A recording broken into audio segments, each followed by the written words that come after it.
እባካችሁ ክርስቲያኖች በደም ሼር ኮፕሊንክ ሪፖስት አድርጉ። ሴጣን በእስልምና ተመልከቱ። በእስልምና ሴጣን ምን አይነት ቦታ እንዳላቸው አሳያችኋለሁ። ሴጣን በእብን መጃ 1330 ላይ በሙስሊሞች ጆሮ ላይ ይሸናል ይላል። ሰሂህ አልቡኻሪ 3295 ላይ በሙስሊሞች አፍንጫ ገብቶ ጭንቅላታቸው ላይ ያድራል። ሰሂህ አልቡኻሪ 7171 ላይ ሴጣን በሙስሊሞች ደም ስር ላይ ይሯረጣል። እንዲሁ ደግሞ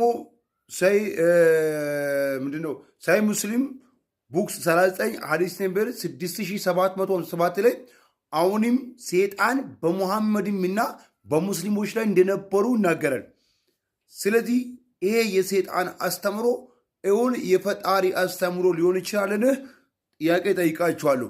በእስልምናም ደግሞ ለሴጣን አልጋ ይዘጋጃል። ሰሂህ ሙስሊም 2084 ላይ ለሴጣን አልጋ አዘጋጁ ብሎ ያስተምሯል ሙሐመድ። ለዛ ነው እስልምና የገሃነም መንገድ ነው፣ እስልምና የሲኦል መንገድ ነው ብሎ የሚናገሩ። እስልምና ሴጣን የለብኝም የሚል ሙስሊም አንድም የለም። ኡስታዝን ሼክ ማንኛውም ሙስሊም ሴጣን አለበት፣ ጭራሽ ለሴጣን አልጋ ያዘጋጃሉ። ይሄ ነው እንግዲህ የፈጣሪ መንገድ ብሎ የሚያስተምሩት። ይሄ ነው እንግዲህ በቃ የዓለማት ፈጣሪ በሆነችው መንገድ፣ ቀጥተኛ መንገድ፣ የጀነት መንገድ ብሎ የሚያወሩት ይሄ ነው። ስለዚህ እኛ የምንከተለው የሴጣን መንገድ ወይስ ደግሞ የፈጣሪ መንገድ ነው? የፈጣሪን መንገድ ከሆነ ሴጣን በአፍንጫዬ ገብቶ ጭንቅላት ላይ ሲያድር ፈጣሪ የት ነበር? ሴጣን ጆሮ ላይ ሲሸና ያላ ስራው ያላ መለኮታዊ ጥበቃ ምኑ ላይ ነው? ሴጣን በደም ስር ላይ ሲሯሮጥ ያላ መለኮታዊ ጥበቃ ምን ነበር? ሴጣን በኔ ላይ ያለ እንግዲህ ደግሞ እኔም የፈጣሪ አስተማሪ ወይም የፈጣሪ መንገድ ሊከተል አይችልም። ስለዚህ እስልምና የሴጣን መንገድ ነው። እስልምና የጨለማ ምንጭ ነው። እስልምና የአጋንንታዊ አስተምሮ ምንጭ ነው። ሙሉ ማስረጃዎችን አሁን አሳያችኋለሁ። በደም ሼር ኮፕሊንክ ሪፖስት እንታደርጉ በጌታ በኢየሱስ እለምናችኋለሁ። ተባረኩ። ተመልከቱ። ሴጣን በሙስሊሞች አፍንጫ በላይኛው ክፍልጦች ጭንቅላት ላይ እንደሚያድር አቡራ እንዳስተላለፉ ነቢዩ ሰለላሁ ዐለይሂ ወሰለም እንዲያሉ ከእንቅልፍ ነቅታችሁ ውዱ ትጥባት ሲታደርጉ ወደ አፍንጫችሁ 3 ጊዜ ውሃ እያስገባችሁ አስወጡት። ምክንያቱም ሌሊቱን ሙሉ ሴጣን አፍንጫችሁ ውስጥ በላይኛው ክፍል ያድራልና። ሰሂህ አልቡኻሪ 395 ላይ የሙስሊሞች ጆሮ የሸይጣን ሽንት ቤት ነው።